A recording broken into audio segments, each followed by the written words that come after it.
যে 30টি আসনে আমরা নতুন ভোট গণনার জন্য আবেদন করেছি। সে বিষয়ে আমাদের সম্মানিত সহকারী সেক্রেটারি জেনারেল তিনি এগুলো আপনাদের সামনে পেশ করছেন। উৎসব মুখর এই যে একটি প্রত্যাশিত নির্বাচন এটা হয়ে গেল, একটি ফলাফল এসেছে আমাদের কাছে। সারা দেশ থেকে যে তথ্য এসেছে এবং পত্রপত্রিকায় যেটা প্রকাশিত হয়েছে সবই আপনারা দেখেছেন।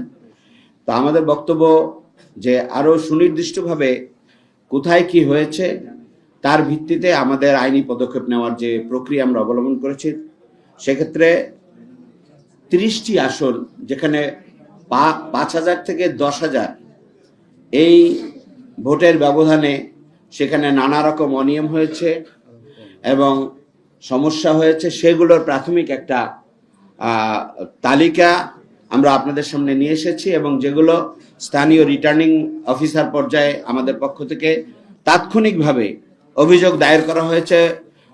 অভিযোগের দিয়ে সেখানে পুনঃ ভোট গণনার জন্য আবেদন করা হয়েছে, কিন্তু ইতিমধ্যেই গেজেটও প্রকাশ করা হয়ে গেছে।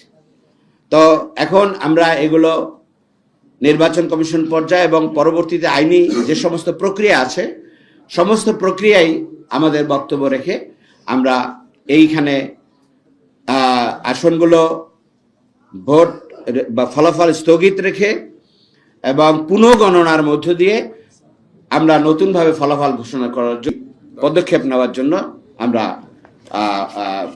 উদ্যোগ নিয়েছি। এবং আমরা এর মধ্যে আমাদের আবেদনের মধ্যে আরেকটি দিক আছে যে ফলাফল বাতিল এবং পুনঃগণনার আবেদনের পাশাপাশি ইতিমধ্যে ঘোষিত যে গেজেট প্রকাশ করা হয়েছে তাদেরকে যেন শপথ না দেওয়া হয়, সেই শপথ স্থগিত রাখার জন্য আমাদের আবেদন আছে। তো এটা আমরা ইলেকশন কমিশন পর্যায়ে এটা আমরা অভিযোগ করব।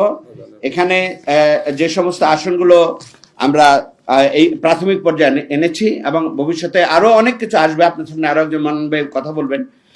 হলো পঞ্চগড় 1 আসন, যেখানে 8,920 ভোটের ব্যবধান আছে, কিন্তু অনেক সমস্যা সেখানে তৈরি করা হয়েছে। ঠাকুরদাই 2 5,310 ভোটের ব্যবধানে তাকে হারিয়ে দেওয়ার এনেছে।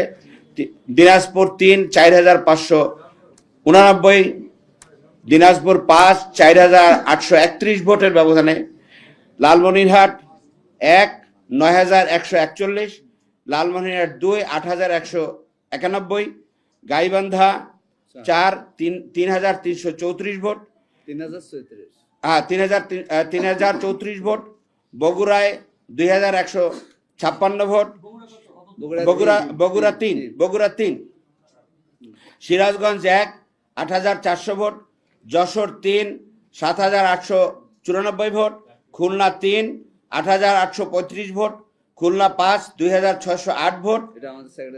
আমাদের সেক্রেটারি জেনারেল আসন এবং নিশ্চিত বিজয়, এই প্রত্যেকটা আসন থেকে নিশ্চিত বিজয়ের বার্তা আমরা পাচ্ছিলাম, কিন্তু সেগুলোকে এই প্রক্রিয়ায় এখন ভিন্নভাবে নেওয়া হয়েছে। আমরা আশা করি পুনঃগণনা হলে এগুলো ফিরে আসবে ইনশাল্লাহ।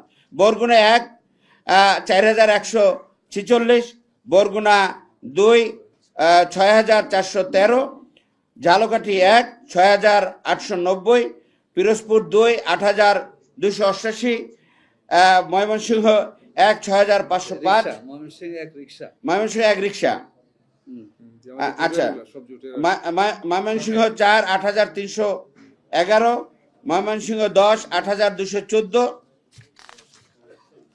কিশোরগঞ্জ 3 9,990, ঢাকা 7 1,315 ভোট,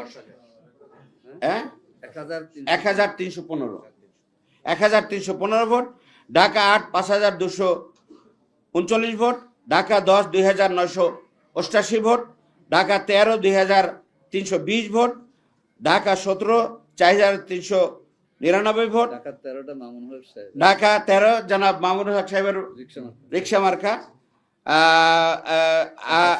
ঢাকা 17 4,399 খালিদ, আমাদের ডক্টর খালিদ হোসেন, গোপালগঞ্জ 2 7,009, ব্রাহ্মণবাড়িয়া 5 1,061, চাঁদপুর 4 5,877, চৌদ্দগ্রাম 17, 1026, কক্সবাজার 4, 900, চট্টগ্রাম 14।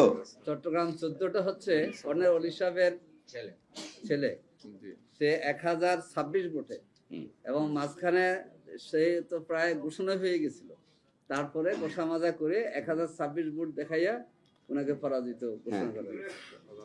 কক্সবাজার 4, 929 ভোট। সম্মানিত 929। সম্মানিত সাংবাদিক বন্ধুরা, এইভাবে ভোটের ফলাফলকে ম্যানিপুলেট করে অন্যকে জিতিয়ে দেওয়া হয়েছে। আমরা আপনাদের মাধ্যমে জাতিকে জানাতে চাই যে এখানে পুনঃগণনা করলেই সত্য প্রকাশিত হবে এবং নিশ্চিত বিজয়ী যারা হয়ে তাদেরকে পরাজিত করা হয়েছে